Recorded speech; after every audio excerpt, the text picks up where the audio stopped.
Assalomu alaykum do'stlar. Hech qachon 100 kilometrga 99 litr rasxod qilgan mashinani ko'rganmisizlar? Mana bugun Jaguar XF avtomobili kelgan. Mana ko'ryapsizlar. 100 kilometrga 99 litr rasxod qilyapti. Bu narsaning sababi nimadan bo'lishini hozir kichkina diagnostik yordamida tushuntirib o'taman. Mana qaranglar, diagnostikani ulg'ayamiz. Считывание кодов неисправности. Mashinani ошибкalarini o'qish. Qaranglar, birinchi silindrdan propusк beryapti. Ya'ni birinchi silindr yaxshi ishlamayapti. Shuni hisobiga motor mana sekin ishlab turgan holatda mana narsa o'ynaganligini ko'ryapsizlar. Motor qaltirab, kolbasit qilyapti. Tresiyot dedik-ku, mashinani yoqdan bu yoqqa o'ynatyapti.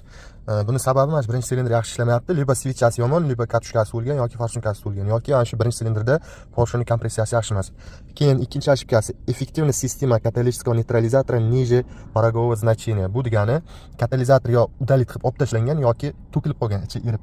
Ana endi rasxodga taalluqli hech qanaqa ошибка yo'q. Mana bu ошибкаning hisobidan rasxod sal ko'payadi, lekin 99 litr darajada ko'payib ketmaydi.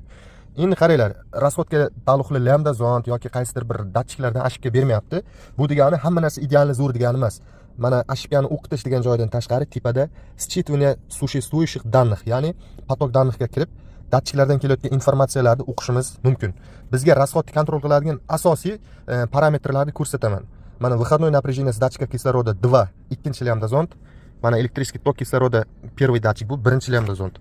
Ana endi topливный korreksiya degan narsa bor. Долгосрочный korreksiya va краткосрочный korreksiyani bosib olamiz. Ko'radigan bo'lsalaring, ikkinchi datchigimiz 0 voltda qotib qolgan. 0 volt bu degani bedni smesda qotib qolgan. Bunda sinusoid mana reaksiya yo'q. Bu nima qilish kerak edi? Как yurak urganda mana bunaqa sinusoid chizish kerak va 0,1 voltdan 0,9 voltgacha amplituda o'ynash kerak.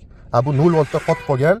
Bu degani bedni smesda qotib qolgan, reaksiya yo'q datchigimizdan. Shu narsani hisobiga краткосрочный korreksiya 30 gradus mana 29.6, deyarli 30 gradusda ko'tarilib ketdi. Долгосрочный korreksiya doim 0 da, понятно. Mashina o'ylayaptiki, realni bedni smes, ya'ni topливо kerakdan ortiq kam darajada beryapti deb o'ylab, motorni shu miya juda ko'p darajada ko'taryapti korreksiyani. Shuni hisobidan rasxodimiz deyarli 100 ga chiqib ketdi, mana 99 litrga chiqib ketdi. Просто datchik qo'yamiz, datchikdan reaksiya normalniy bo'ladi, topливный korreksiya joyiga tushadi va rasxodimiz обратно iziga qaytadi. Mana do'stlar, bu ma'lumotni ba'zi bir avtoelektriklar ham bilmaydi. Imенно mana shu поток данныхga kirib, qaysidir datchikni tekshirishdi. Ular просто ошибкani ko'radi, ошибка yo'qmi, значит hammasi chotki deb o'ylaydi. Aslida unaqa emas. Поток данныхga kirib, mana shu ma'lumotlarni ko'rish kerak. Vdруг qanaqadir datchik xato ko'rsatayotgan bo'lishi mumkin. Videomiz foydali bo'lgan